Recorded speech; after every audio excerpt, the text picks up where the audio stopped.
Halo semua, selamat malam. Ketemu lagi dengan saya Herman di channel Talks series malam ini. So, sesuai dengan hutang saya, hari ini kita mau bahas mengenai fundamental analysis. Ya, jadi kemarin dari hasil vote kayaknya banyak yang kepingin belajar mengenai fundamental analysis. So, basically fundamental analysis ini cukup broad ya, cukup banyak sih ya scope-nya. Dan saya nggak tahu seberapa apa ya pemahaman kalian atau basic kalian kan mungkin bisa berbeda-beda. Tapi saya akan coba bawakan dalam bahasa yang cukup simple dan semoga kalian bisa mengerti. Tapi saya akan coba ngajarin lebih ke broad konsepnya cara pikir kalian ya. Jadi saya nggak akan seperti kalian ketahui bahwa saya nggak akan memberikan ada any kind like stock recommendation atau apa ya, mungkin kalau secara asset class recommendation oke lah, tapi saya kalau beli stock recommendation nggak bisa karena ada some disclaimer gitu ya. Oke, jadi kita mulai aja ya. Mungkin nanti sambil teman-teman yang lain nyusul mungkin bisa ditonton kembali supaya yang udah masuk nggak kelamaan nunggu yang lain. So basically jadi gini, kita kalau ngomong fundamental analysis itu kan seperti yang tadi bilang itu konteksnya lebar banget. Tapi saya akan coba ngajarin kalian bagaimana cara pikir secara profesional dalam mengelola investasi kalian. Dan fundamental analysis itu memang sangat penting. Jadi jadi penjelasannya seperti ini ya. Bentar. Ini top down framework yang kalian harus pahami di dunia profesional asset management itu seperti apa. Bagaimana di dunia professional investor yang dibilang advanced investor atau professional investor itu cara thinkingnya seperti apa, dan itu sebenarnya bisa kalian apply dalam kehidupan sehari-hari kalian gitu ya. Dan saya akan coba mengajarkan ini di luar sesuatu yang sifatnya non akademik, jadi akan saya coba share banyak insight di sini. Jadi pola pikirnya gini ya, konteks top down. Jadi analisa fundamental itu kan mencakup ada yang disebut dengan top down, ada disebut dengan bottom up. Top down ini kita melihat dari katakanlah kacamata helicopter view gitu ya istilahnya. Jadi kalian harus melihat dari atas gitu ibaratnya. Nah, kalau kita ngomong dari top down framework, itu fundamental analysis itu selalu akan mencakup masalah pemahaman kalian dari sisi makro ya. Jadi makro itu kalian harus benar-benar diperkuat, apalagi di zaman sekarang itu sebenarnya yang paling penting itu lebih ke macro analisis kalian. Jadi kalau teman-teman yang mungkin backgroundnya accounting atau ekonomi harusnya lebih ngerti gitu ya, karena kalian kan pasti belajar tentang makroekonomi dan microekonomi. Nah, bedanya apa sih? Kalau yang mungkin teman-teman tahu dengan istilah value investing. Kalau value investing itu lebih fokusnya zaman dulu itu lebih ke micro ya. Jadi micro analysis ini dari bawah dilihat perusahaan yang mana yang distress, keuangannya yang mana yang problem, tapi kalian mencoba untuk menilai perusahaan itu dari bottom up itu istilahnya.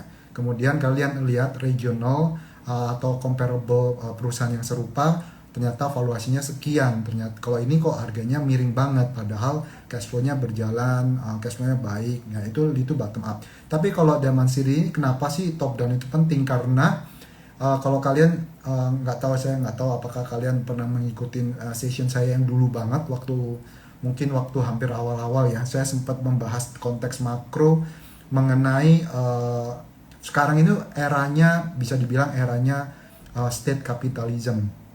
Apa sih yang dimaksud dengan state capitalism? Zaman dulu orang selalu berpikiran bahwa kapitalisme itu selalu diasosiasikan dengan sektor atau private sector, sektor swasta gitu ya.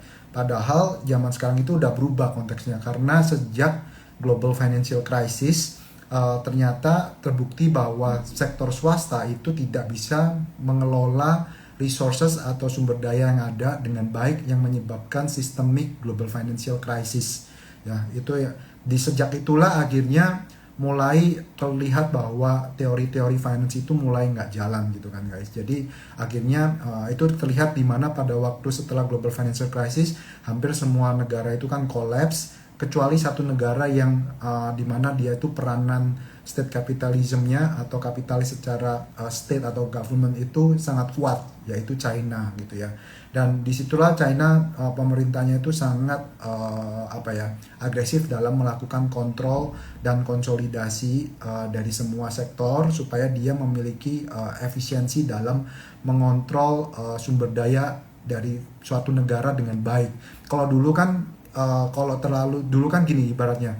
Kalau yang kita dapat secara makro ilmu ekonomi itu kan dulu itu ilmu keuangan itu kan lebih ditemukan oleh textbook kita itu kan diajarkan oleh Western, karena yang bikin kalian harus pahamin itu juga sejarahnya, yang bikin financial industry yang terkenal di zaman dulu itu lebih ke European ya, jadi negara-negara Eropa. Jadi ini ilmu finance itu kebanyakan lebih ke ilmu Western gitu ya.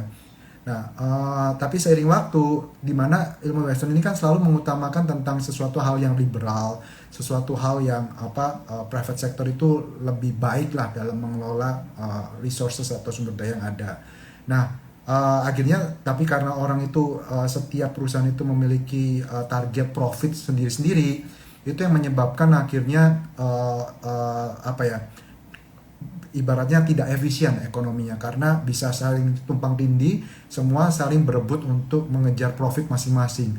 Tapi padahal kalau dilihat dari konteks suatu negara itu kayak nggak sehat jadinya gitu kan.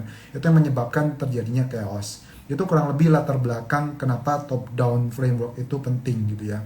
Jadi bisa dilihat di situ, top down itu bisa mencakup strategic macro overview. Jadi kalian itu coba bayangkan diri kalian itu sebagai, zaman sekarang itu mikirnya bagaimana sih kalau kita itu sebagai orang government gitu lah ibaratnya.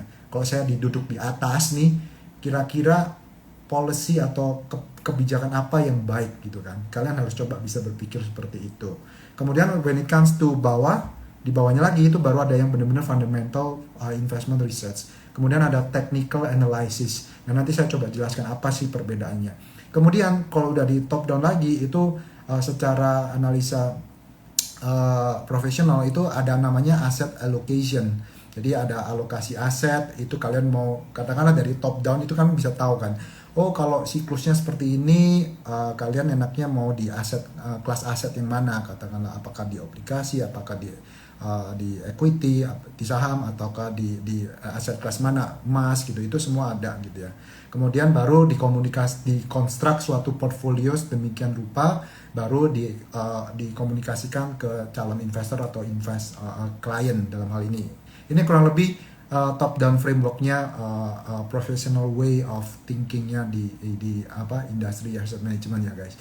Kemudian ini yang paling penting juga, kalian harus mengerti konsep dari how the economy works gitu ya.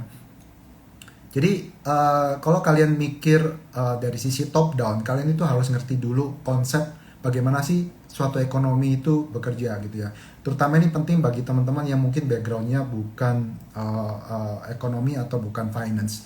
Jadi biar kalian paham kenapa sih suatu ekonomi maupun pasar itu bisa ada siklus up and down, dan bisa ada disebut boom and bust gitu ya, boom and bust. Dan siklus itu ada besar, siklus itu besar, bisa kalian lihat ini ya, siklus itu ada siklus besar, di mana di siklus besarnya itu yang big cycle-nya, di setiap masing-masing itu juga ada siklus-siklus kecil gitu ya. Nah, siklus ini yang menyebabkan terjadinya suatu siklus naik turun ekonomi itu sebenarnya karena karena adanya leverage atau hutang. Jadi secara teori, saya tulis di situ ya, secara teori idealnya orang itu berhutang untuk meningkatkan produktivitas atau income in the futures. Kalian berhutang itu katakanlah seorang pebisnis ya, mereka berhutang, mereka mempunyai konsep yang bagus, tahu bahwa oh ini ada saya punya produk yang bagus tapi saya nggak punya dana. Tapi saya bisa yakin bahwa produk saya ini bisa memberikan dampak yang besar bagi kebutuhan orang banyak. Kemudian datanglah kalian bisa pilih gitu kan, apakah seorang investor, apakah kalian pinjam ke bank gitu kan. Kalau kalian sudah mendapatkan hutang itu, maka kalian itu disebut leverage, kalian bisa improve productivity atau peningkatan pendapatan kalian gitu. Dan itu akhirnya kalian bisa berkembang, buka cabang di sini, kemudian kalian bisa hire orang 1, hire orang 2, orang 3, akhirnya menyebabkan orang-orang yang lain tadinya tidak bisa bekerja, kalian berhasil meng-create employment atau lapangan kerja. Itu teori yang sebenarnya idealnya leverage seperti itu. Tapi kan dalam realitasnya ternyata banyak orang itu yang tidak mengerti secara financial literacy-nya itu kurang baik. Mereka itu nggak ngerti gitu ya, jangan dideketin sama katakanlah oleh RM bank yang agresif dalam kredit card. Kemudian katakanlah mungkin dari saudara-saudara atau teman, katakanlah gini, kalian ada tekanan dari sosial eksis gitu ya. Zaman-zaman sekarang itu apalagi dengan tekanan dari sosmed, orang kepinginnya supaya eksis. Gue udah beli nih iWatch gitu, katakanlah teman-teman, gue udah beli nih iPhone gitu kan. Tapi kalian kayak ada tekanan, guys, tapi gue belum ada duit nih, ya udah ngutang aja gitu kan. Kalian diajarin gitu. Jadi in reality kebanyakan orang hutang itu bukan untuk improve productivity, tapi malah konsumtif atau konsumtif gitu ya. Akibatnya kalian hutang itu bukannya menambah produktivitas kalian, tapi kalian malah mengurangi produktivitas kalian. Kenapa? Katakanlah misalnya gini, kalian hutang nih karena sosmed, karena apa? Kalian bukannya bisa menghasilkan duit dari, katakanlah, ya untung-untung kalau misalnya kalian bisa belajar dari handphone gini ya, kemudian bisa belajar dari laptop, kemudian bisa belajar something, productivity kalian improve, kemudian kalian tahu bagaimana menghasilkan duit, karena kalian bisa menghasilkan investment, trading, atau mungkin jualan online. Nah itu berarti kamu sesuai dengan teori yang awal, yang dia pertama. Tapi kalau kebanyakan orang berhutang tapi beli konsumtif tapi nggak bisa menghasilkan apa-apa, itu yang menyebabkan ekonomi itu akhirnya bust gitu ya. Karena kenapa terjadi siklus seperti ini? Karena kalian itu mengambil kemampuan di masa mendatang, kalian tarik sekarang. Sebenarnya gini, ibaratnya kalian bisa beli, katakanlah beli handphone atau beli mobil, katakanlah 1 tahun lagi gitu loh.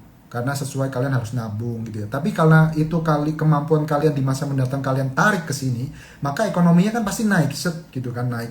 Kemudian di tahun mendatang kalian harus bayar hutang, kalian nggak bisa konsumtif lagi. Akhirnya ekonominya turun. Seperti itu ya kurang lebih. That's the basic thinking how economy works.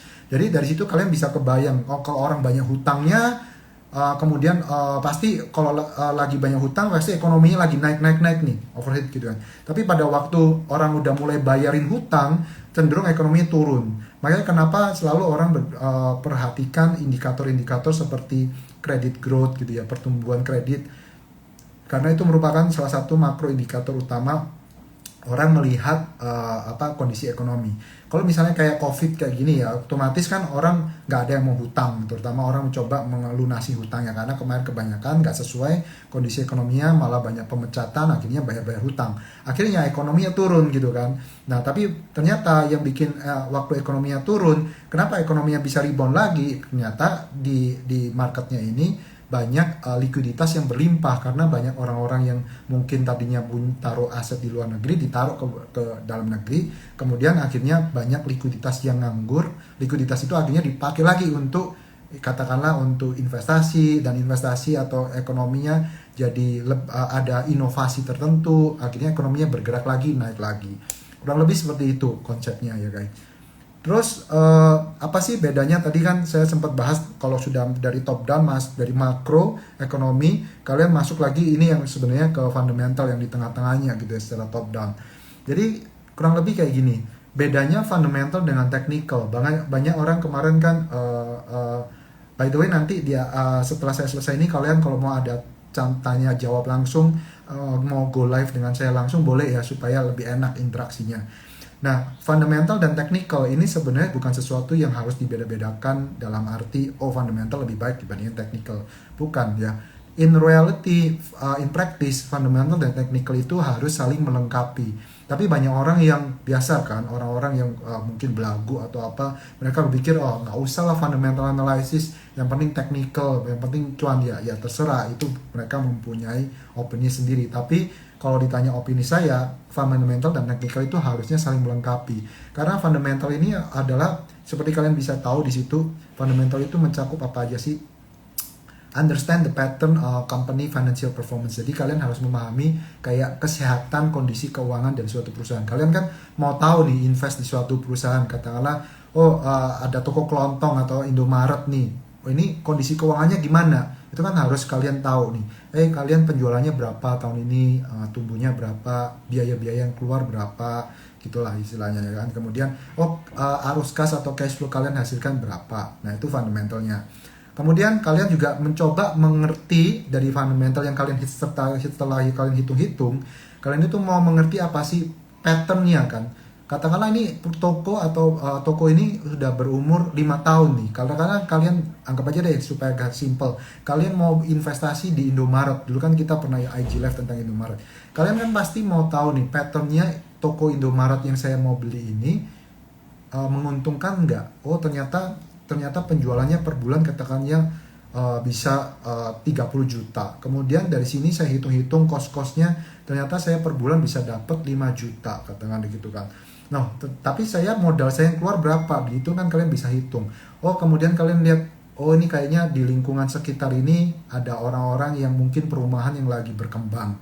Kemudian kalian mencoba untuk estimasikan, dengan kondisi yang sekarang dia tumbuhnya 5-10%. Tapi kalau saya lihat perkembangan di lingkungan area sini dengan banyaknya perumahan atau pertokoan yang ada, ternyata dia bisa tumbuh lagi loh, bisa jadi 10-15%. Nah, itu semuanya fundamental analysis. Kemudian dari fundamental analysis ini kalian juga bisa coba untuk lebih kritis ya. Kalian coba ketahui ini apakah ada yang salah nggak dengan hubungan suppliers dengan distributor. Nah, itu kayak gitu-gitu itu penting. Itu tidak akan tercapture di technical analysis gitu ya. Kalau kalau in real sector ya biasanya tidak ngomong technical analysis karena real sector kan nggak ada pergerakan harga sahamnya gitu ya. Tapi kalau di capital market konteksnya ya pasti ada technical analysis.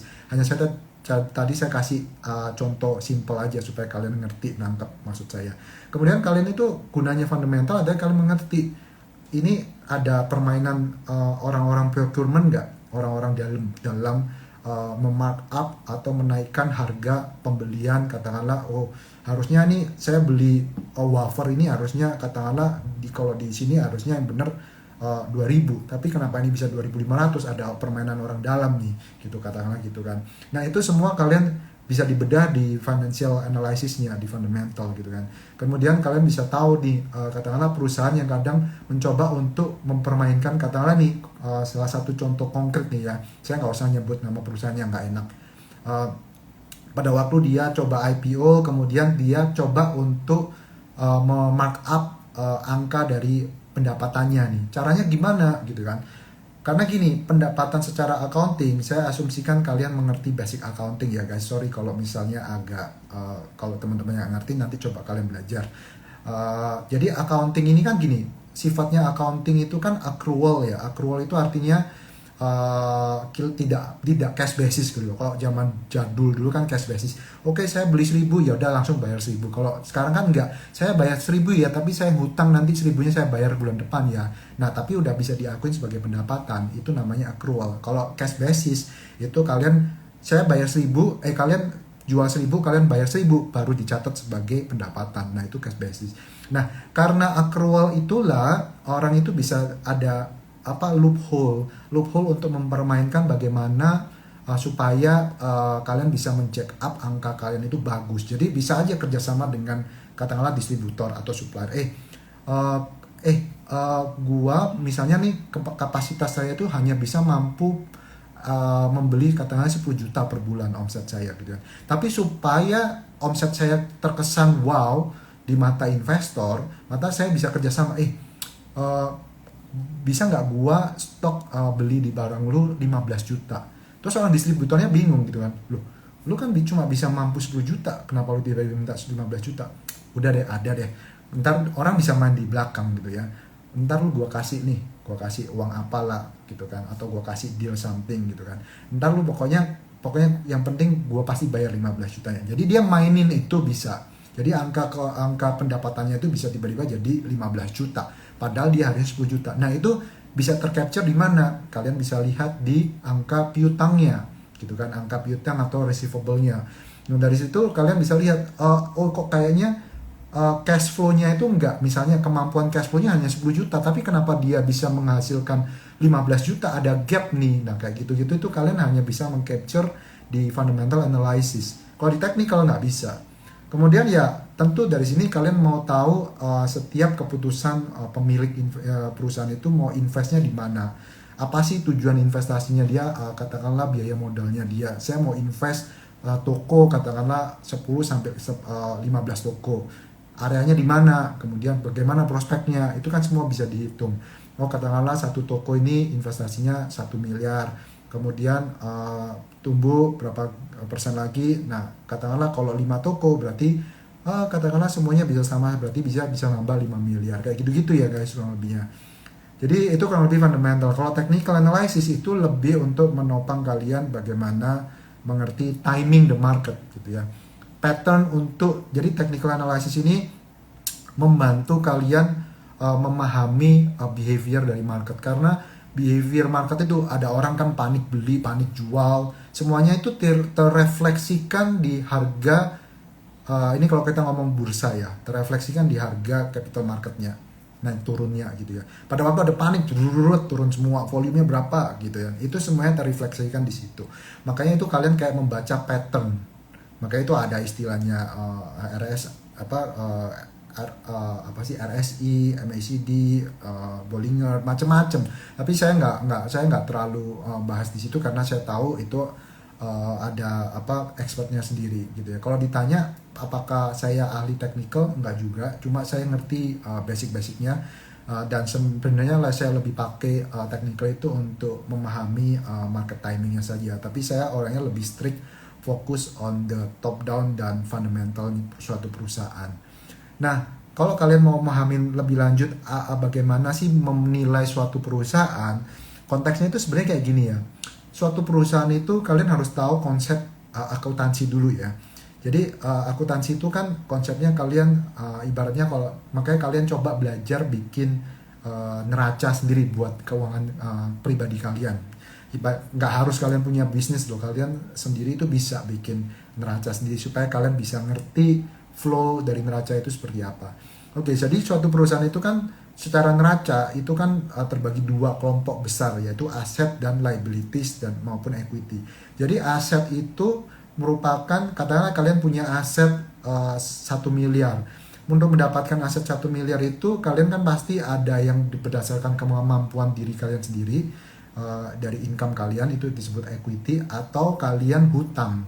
Katakanlah kalian punya rumah 1 miliar, kan 1 miliar rumah kalian ini kan mungkin 500 juta dari modal kalian sendiri, 500 juta dari hutang, jadi liabilities dan jadi match gitu ya.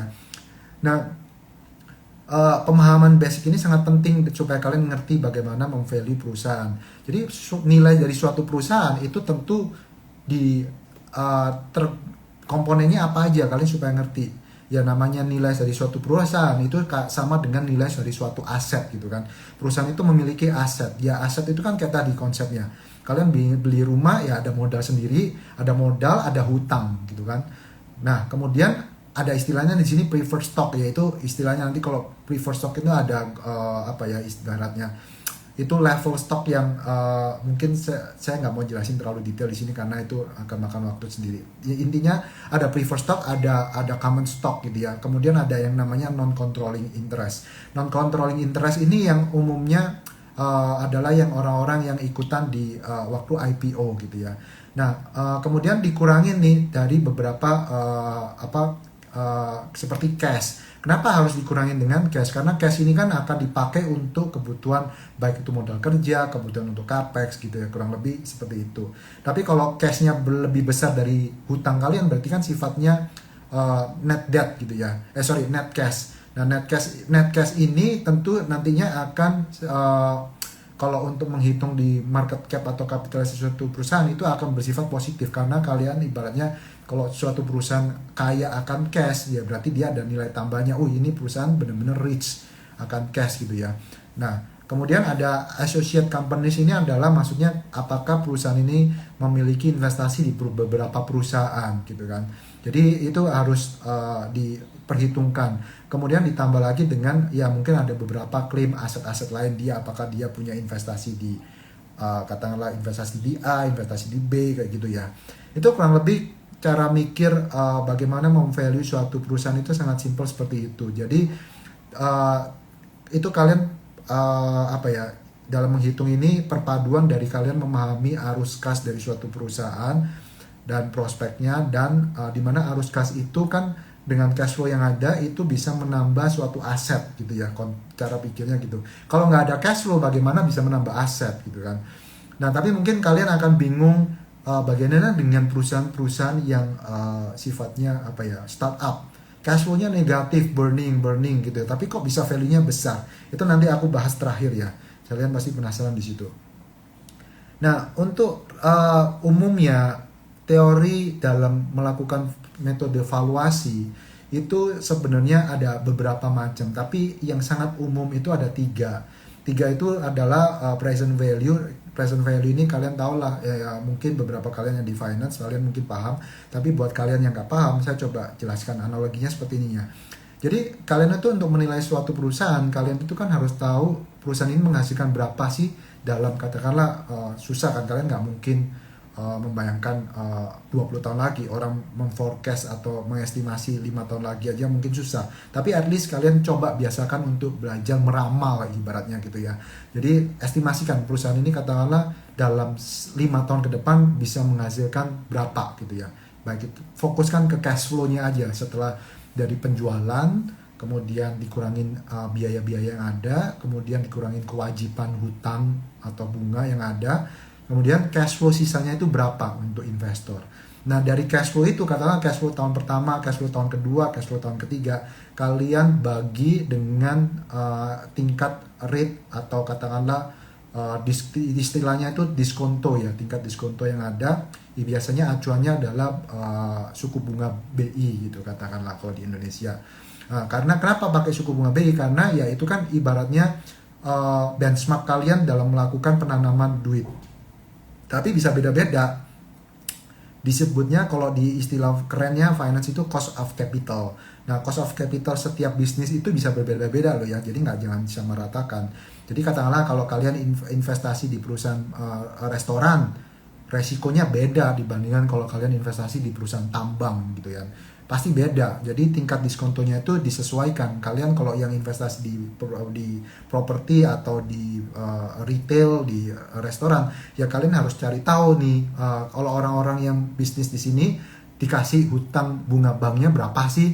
Nah itu at least kalian tahu nih, oh dia itu cost of debt atau tingkat bunga biaya modal untuk hutangnya sekian. Tapi cost of equity atau untuk investornya berapa ekspektasinya. Oh katakanlah minimal mereka itu ekspektasinya maunya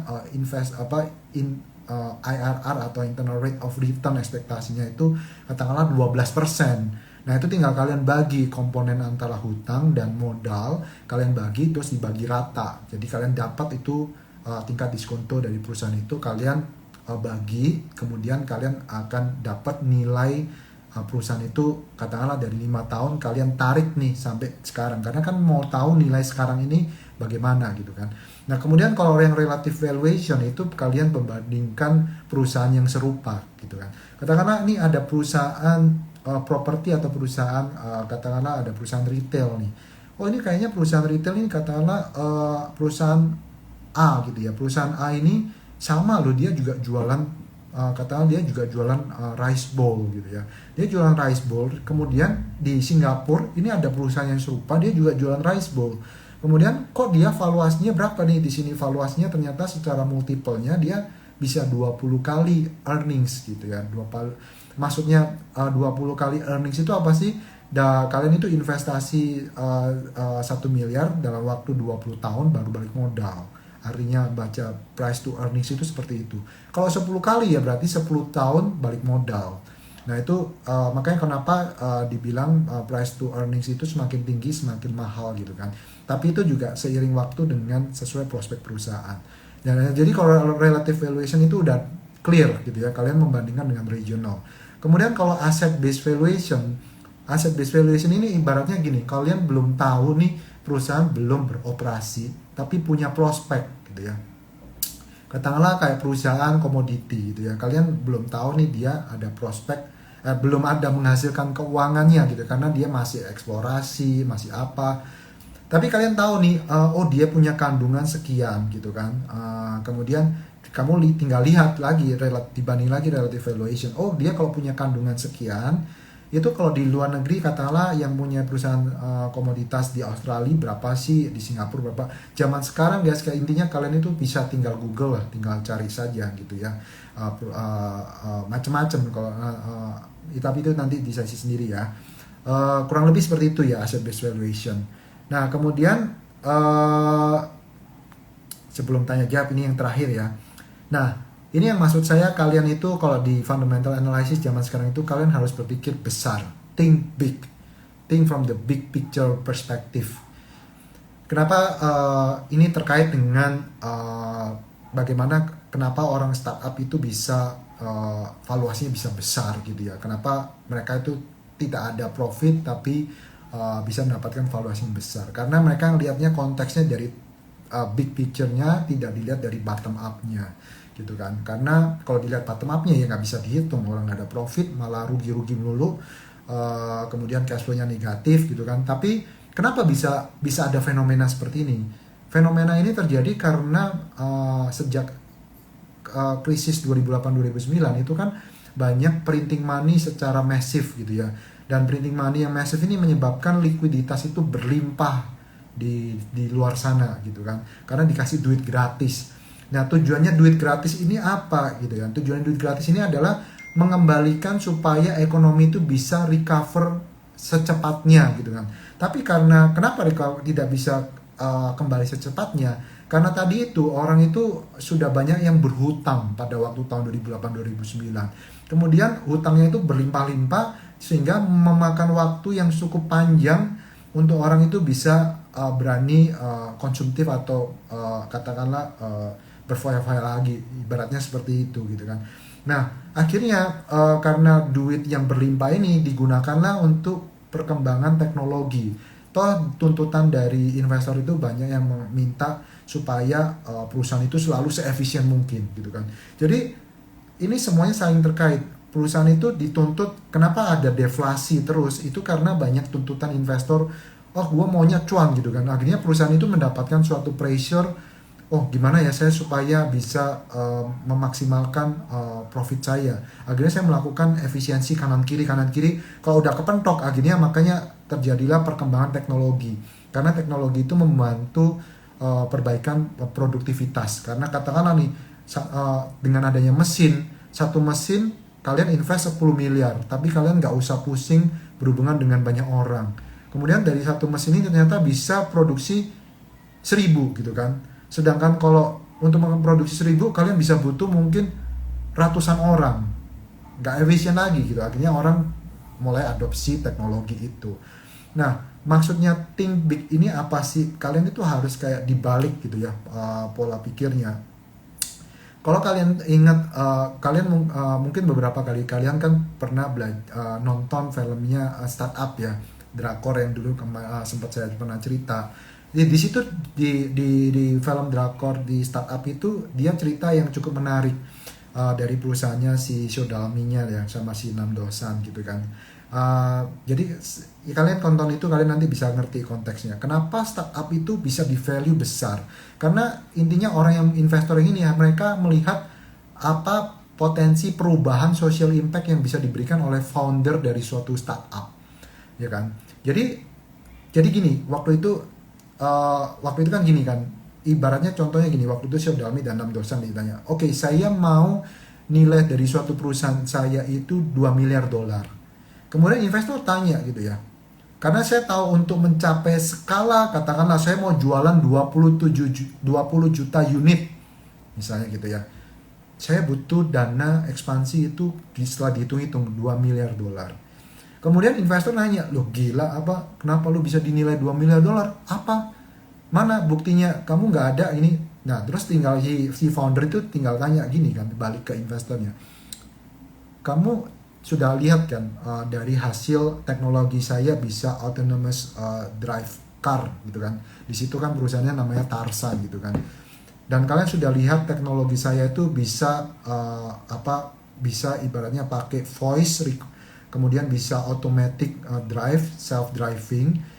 Menurut kalian dibalikin gitu ya, menurut kalian ini bisa memberikan dampak yang besar nggak gitu kan? Kalau menurut kalian bisa memberikan dampak yang besar dan banyak marketnya besar di sini, ya udah. Kalau kalian nggak memberikan 2 miliar itu, saya tidak bisa mencapai 20 juta unit itu. Jadi di challenge balik gitu guys, ibaratnya. Jadi pada waktu untuk investasi di sini, maka seorang investornya yang tadi itu pada waktu dia mau invest di startup atau di venture capital di suatu startup gitu ya, dia harus melihat secara big picture-nya. Kira-kira ini istilahnya TAM gitu ya. TAM itu adalah disebut istilahnya total addressable market. Kalian harus tahu dulu nih addressable marketnya itu berapa besar gitu ya. Nah kemudian dari addressable market katakanlah size-nya 2 miliar dolar. Ini contoh ya, ini nggak ada. Ini cuma template aja. Saya ngambil dari Google. Nah, kemudian dari 2 miliar dolar ini kalian tahu kan, ternyata nggak mungkin kalian bisa meng-capture semuanya itu. Kan kalian bukan something yang apa gitu ya. Kalian pasti kan butuh waktu. Katakanlah katanya saya kasih contoh istilahnya di kasusnya si ini ya, startup si Namdosan ya. Oke, saya mau katakanlah marketnya ini total ada 2 miliar dolar. Katakanlah ada 100 juta unit gitu ya. Saya yakin saya dengan teknologi saya ini saya bisa mencapai 20% market share. Karena saya yakin dengan teknologi saya.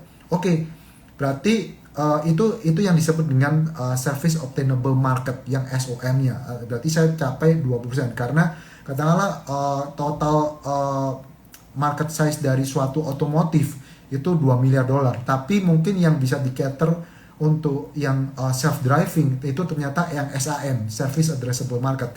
Karena khusus yang katakanlah saya mau ngambil yang passenger car doang. Nah, itu yang disebut SAM-nya. Tapi jadi yang SAM-nya, serviceable market-nya adalah cuma 500 juta dolar. Oke, kamu mau market share berapa? Saya mau market share katakanlah 20%. 20% katakanlah setara dengan 10 jutanya gitu ya. Nah, dihitungnya itu mundur gitu guys. Jadi urutannya mundur. Jadi mereka nggak ngelihat sekarang profit sekarang, karena dia tahu dengan saya invest sekarang ternyata suatu saat itu pun juga kejadian gitu kan ibaratnya. Nah itu kenapa bisa kayak gitu ya, karena tadi itu karena massive liquidity dan dia membeli suatu perusahaan yang memang mempunyai visi yang visioner. Kurang lebih gitu ya guys, semoga bisa membantu pola pikir fundamental analysis kalian dalam melakukan analisa ke depan. Mungkin kalau ada pertanyaan, yuk silakan. Kalau ada yang mau go live sama saya, boleh. Ini ada pertanyaan satu dari Devina. Kira-kira berapa besar resiko kerugian dari invest di saham? Lalu adakah cara untuk meminimalisirnya? Kalau ditanya berapa resiko kerugian di invest di saham, nggak ada formula pastinya ya, Devina. Karena namanya investasi itu ibaratnya kalian kayak art lah, kayak kalian masak gitu ya. Skillnya itu kayak art. Kalau kalian masak ya bisa gosong. Kalian kalau kan ibaratnya ditanya nih, kalian masak seberapa besar resiko gosongnya gitu kan? Nggak tahu, tergantung skill gitu kan ibaratnya. Kalau kalian benar-benar orang yang baru awam, ya pasti masakan kalian gampang gosong. Karena kalian nggak tahu cara ininya, timingnya nggak tahu, timing kapan balik telur, timing kapan balik ini, kapan keluar, kapan masuk. Nah kalian nggak tahu, pasti gampang gosong gitu kan. Jadi ini pertanyaannya terlalu broad. Jadi kalau ditanya kerugiannya berapa besar, kalau kamu nggak pakai hutang atau nggak pakai margin, ya kalian asumsikan kerugian kalian itu mungkin at least bisa 50% lebih gitu kan. 50, 60%, 70%. Kalau bangkrut ya 100% uang kalian hilang semua. Kalau kalian salah memilih perusahaan, resikonya sebesar itu gitu kan. Cara meminimalisirnya ya learning by doing gitu kan. Dan cara minimalisirnya ya kalian harus memperkuat belajar tentang fundamental analysis yang tadi saya coba ajarkan secara konsepnya. Karena ini memang nggak akan cukup sih waktunya, jujur aja. Karena fundamental analysis itu luas banget. Belum ngomongin present value, itu kan kayak kelas sendiri. Jadi ibaratnya orang kuliah itu aja butuh waktu 3 tahun gitu kan untuk belajar ini. Tapi saya coba lebih menjelaskan secara konteks konsep besarnya yang mungkin nggak kalian dapatkan di bangku kuliah gitu ya. Kemudian ada pertanyaan lagi apa nih? Oh, ada pertanyaan dari Johan, kok bagaimana menghindari value trap di analisa perusahaan, analisa fundamental? Oh, pertanyaan bagus dari Johan. Ya, value trap, untuk menghindari value trap ya kalian intinya gini. Orang yang terlalu fokus di value trap, terlalu fokus kena kejebakan dengan value trap itu karena kalian kan fokus dengan kemurahan dari suatu perusahaan. Oh, ini valuasinya murah, murah, murah. Tapi kalian harus tahu prospeknya ada nggak gitu. Kalau dia tidak mempunyai prospek untuk bisa kembali recover, jadi perusahaan itu murah itu ada reasoningnya, ada alasannya kenapa dia dinilai murah. Pertama kalian harus mikir gitu, oh kenapa ya ini perusahaan murah? Karena banyak orang nggak suka, banyak investor nggak suka, makanya dibanting ini. Tapi memang kadang benar ada beberapa kasus perusahaan itu terlalu distress karena orang-orang itu mungkin benci dari perusahaannya, manajemennya nggak baik, atau mungkin dari prospek sektornya. Kemudian ternyata ada suatu perombakan, perubahan dari manajemen yang baru. Nah itu kayak gitu itu kalian harus ikutin. Kemudian atau enggak ada penemuan inovasi baru, ternyata membutuhkan produk dari perusahaan tersebut gitu kan. Nah itu bisa tiba-tiba turn around istilahnya. Nah benar-benar itu nggak jadi value trap. Tapi kalau tiba-tiba katakanlah dalam 2-3 tahun ini nggak ada prospeknya sama sekali, ya benar-benar value trap kalian.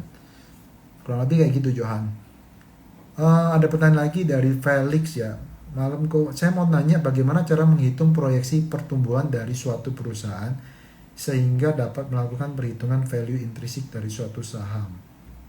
Oh, menghitung proyeksi pertumbuhan dari suatu perusahaan itu juga merupakan art. Tidak ada formula pastinya ya Felix. Jadi caranya adalah kamu memang kalau in professional way, itu kalau di real industry ini kamu harus sering ada komunikasi dengan perusahaan. Katakanlah kalau zaman sekarang kan mulai banyak ada Zoom call gitu ya yang free. Kalian ikutin saja itu. Di situ kalian akan mempunyai kesempatan untuk berinteraksi dengan perusahaan. Karena kalian nggak bisa kan ngawang-ngawang tiba-tiba, oh saya asumsikan perusahaan ini tumbuh 10%, rata deh 10%. Nggak bisa gitu kan, karena tiap perusahaan beda-beda.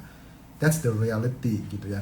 Jadi kalian harus ada komunikasi, kalian tanya, menurut manajemen ini berapa? Memang kadang manajemen itu juga kalian harus, itu nggak bisa kalian dapatkan langsung ya, itu kalian harus pengenalan dari manajemen dari tahun ke tahun.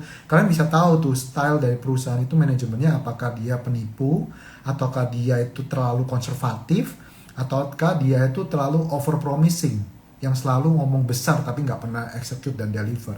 Nah itu ibaratnya kalian kayak, makanya dulu saya pernah bikin konten bahwa investasi itu kan kayak pacaran gitu kan. Karena kalian dengan pacaran ini proses membuild ini kalian akan mengenal sifat karakteristik dari manajemen, sifat karakteristik dari perusahaan. Dari situ akhirnya kalian bisa menyimpulkan sendiri pakai asumsi kalian. Oh ini kayaknya nggak realistis, menurut saya yang make sense itu sekian. Nah itu luas, kalian tergantung dari knowledge dan wawasan kalian, banyak membaca, itu mempengaruhi ketajaman dalam memberikan asumsi kalian. Katakanlah gini, kalian lihat nih, oh ini ada penemuan katakanlah format retail yang konsepnya katakanlah ini online shopping seperti ini katakanlah, kemudian di ada inovasi produk di mana di daerah di region di Singapura dia bisa pertumbuhannya 15%. Kemudian katakanlah di Indonesia ada orang yang pakai yang hal yang serupa inovasinya gitu kan, tapi nggak banyak market ngerti. Kemudian kamu percaya bahwa ini, tergantung lagi dari asumsi kamu kan, kamu percaya bahwa bisa loh Indonesia marketnya jauh lebih besar dibandingkan Singapura. Kalau market Singapura aja bisa tumbuh 15%, saya yakin deh Indonesia marketnya. Nah ini kan mikir think big yang tadi saya bilang, kalian harus ngerti dulu konteks market size-nya berapa besar. Masa sih Indonesia manajemennya cuma ngomong 10%, nggak make sense. Karena menurut saya manajemennya ini konservatif. Menurut saya sih Indonesia bisa lebih bagus dari yang di Singapura. Nah kan kurang lebih cara pikirnya kayak gitu ya. Bentar. Ada yang tanya. For fundamental analysis ini kan untuk valuating, but harga saham naik turun tergantung beli jualnya. Enggak, sebenarnya gini ya. kalian itu ibaratnya gini kan, kalau kalian mikir investasi gitu ya, kebenaran apakah kalian itu disebut benar dan salah itu kan relatif. Itu yang kalian harus ngerti, pahamin betul ya. Benar dan salah itu relatif gitu ya. Ibaratnya kenapa saya ngomong kayak gitu? Karena gini loh, misal nih, saya ada betting terhadap suatu, katakanlah nih, industri A ini saya yakin, saya nggak mau ngomong ini ya, nanti disalah tafsirkan, jadi saya disclaimer. Katakanlah saya mengestimasikan industri A ini bakal tumbuh sekian persen dalam waktu 1-2 tahun mendatang. Ya. Kemudian seiring waktu ini kan katakanlah 1 bulan nggak kejadian, 2 bulan nggak kejadian, collapse gitu kan. Tapi saya believe dengan analisa saya gitu ya. Jadi saya nggak apa-apa, waktu turun ya saya semakin beli karena saya yakin dengan analisa saya gitu. Tapi orang-orang mungkin mengatakan hahaha Herman lu salah kan. Nah itu makanya saya bilang salah dan benar itu relatif, konteksnya apa dulu. Ya, ini kayak saya kasih contoh, kayak dulu misalnya saya ngomongin tentang kripto gitu ya. 2-3 tahun lalu, mungkin ke beberapa teman saya coba memperkenalkan kripto. Itu saya juga diketawain, dipikir saya orang gila, orang CF. Karena pada waktu itu belum dibahas sama CFA. Tapi karena saya melihat ini sesuatu game changer, sesuatu perubahan inovasi yang sangat besar, dan saya yakin blockchain ini bisa memberikan dampak yang besar sekali ke perkembangan teknologi. Nah, pada waktu saya mengenal ini sempat naik gitu kan, habis naik terus crash. Nah, waktu crash itu banyak orang pasti ketawa, mengatakan bahwa saya itu salah gitu kan. Tapi pada waktunya itu semua kan kayak kamu bilang ditentukan jual dan beli. Memang benar. Tapi kalian stick sama fundamental analysis kalian itu apa. Jadi kurang lebih itu. Jangan kalian beda. Makanya itu technical hanya untuk mengerti timingnya. Tapi fundamental analysis itu kalian memahami prospeknya itu seperti apa. Perusahaan ini apakah beneran bohong atau enggak. Itu tujuannya seperti itu. Semoga jawab ya. Kemudian ada lagi pertanyaan mengenai mohon rekomendasi buku untuk memperdalam fundamental analysis. Oh oke. Nanti coba ya aku cari ya. Aku nggak ingat sih, aku soalnya lebih banyak baca di sesi ini. Bentar. Menurut you fundamental versus technical lebih penting mana? Nah ini yang tadi sempat saya bahas kan. Fundamental dan technical itu menurut saya lebih penting fundamental. Kenapa? Karena gini, kalau kalian bisa menilai suatu perasaan itu dengan baik, maka kalian akan bisa melipat gandakan investasi kalian itu dalam jangka panjang yang sangat besar dan optimal. Itu gunanya fundamental. Tapi kalau untuk technical, karena saya tahu bahwa banyak orang, mungkin ini kan tergantung lagi dari profile kalian gitu ya. Ada orang yang suka dengan, saya cuan 10% aja udah happy kok. Nah itu tergantung. Jadi kalian kalau udah cuan 10%, 15% udah suka, ya kalian andalin aja technical analysis. Kalau kalian nggak mau pusing-pusing mikirnya, wah gua 10-15% cukup, ya sudah, that's it, sampai di situ saja gitu. Technical aja, karena technical kalian zaman sekarang dapat 10, swingnya itu bisa 10-15% itu gampang.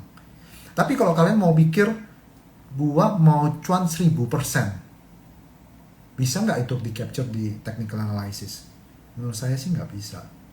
Karena technical analysis itu hanya menunjukkan konfirmasi timing dan momentum wise. Makanya kalian lihat tuh, banyak kan kalau di grup-grup retail ngomongin apa saham gitu kan, dia ngomongnya selalu setelah dia break gini dia baru berani. Tapi pada waktu di bawah dia cenderung nggak berani. Itu kelemahan technical analysis. Karena dia itu momentum play. Sedangkan orang-orang yang contrarian, dia yang kayak ibaratnya gini, orang yang benar-benar stick ke fundamental, pada waktu crash ini dia malah beli karena dia yakin, tahu persis bahwa perusahaan ini bagus. Nah tapi pada waktu dia crash ini ke bawah berdasarkan technical analysis, makin dibikin panik kalian. Trust me, ini pengalaman dari saya. Dibikin panik gitu. Karena momentumnya lagi turun. Guys jual, makin bawa jual guys, jual. Menurut technical analysis jual. Tapi buat orang yang ngerti, beli. Itu orang yang fundamental. Kalian bisa lihat ya bedanya seperti apa. Jadi gini, ini ada tanya lagi mengenai indikator teknikal apa saja yang bisa dipakai untuk menentukan timing beli saham untuk long term invest. Tadi ini yang baru saya ngomong ya, untuk long term invest itu seperti saya bilang, teknikal itu apa ya, saya sih nggak bilang untuk benar-benar long term ya. Saya sih memang bisa, terutama gini, kalau kalian mau ngomong long term, kalian harus teknikalnya lihat the big trendnya saja gitu. Dan makanya kenapa saya bilang gini loh, kenapa technical, orang itu mungkin gini, menurut saya sorry to say ya, saya ngomong kayak gini apa adanya. Orang milih technical itu kenapa sih gitu? Karena orang milih technical itu karena simple, nggak banyak makan waktu, lihat chart, enak, visual, nggak pusing angka-angka, nggak pusing otak, nggak pusing logik. Jadi tinggal ngikutin. Tapi kalian coba pikirkan satu hal ini ya, ini beneran, ini konsep dari efisien dari market. Technical analysis, kalau semua orang berpikiran hal yang sama, menurut kalian jalan apa enggak? Gitu. Misalnya nih ibaratnya, katakanlah, kayaknya ini ibaratnya gini ya, kayak kalian pikir technical kayak gini, ini weekdays nih, kayaknya orang nggak ada yang jalan-jalan di sini nih, kita ke tempat rekreasi yang ayo. Kemudian ternyata semua orang berpikiran yang sama. Tiba-tiba waktu kalian ke Ancol hari Rabu, rame gitu, kan gagal ekspektasi kalian. Nah, kurang lebih technical analysis itu kayak gitu kelemahannya. Karena semua orang dikasih ajarin metode yang sama, diajarin, kalau ini cross kayak gini, ini berarti gini loh. Ya berarti kan semua orang memakai metode yang sama. Jadinya akhirnya ya kalian kejeblos di situ. Nah, karena itu cuma mau orang itu pakai technical analysis karena mau shortcut, intinya mau cuan cepet. Tapi kalau orang yang kalian liatin, orang yang invest yang besar-besar, itu kan cenderung mereka nggak terlalu lihat technical analysis, tapi mereka stick sama suatu perusahaan. Contoh gampang gini deh, kalau kalian technical analysis, kalian udah cuan 100% pasti keluar dari Tesla, ibaratnya kayak gitu. Tapi orang yang stick sama fundamentalnya Tesla, ya dia lihat kalian, dia cuannya mungkin bisa 1000% di Tesla, di keep aja terus, dia suka gitu. Tapi orang-orang dari demen sama ini, mereka udah bangga, gua cuan 30% nih, udah bangga orang technical analysis kayak gitu. Jadi saya nggak ada indikator utama. Basically kalau mau untuk long term, kalian harus baca technicalnya. Mau fokus ke fundamentalnya. Kurang lebih kayak gitu ya. Mungkin ada pertanyaan lagi, atau mungkin ada yang mau go live langsung, saya tanya biar enak kita langsung interaksinya.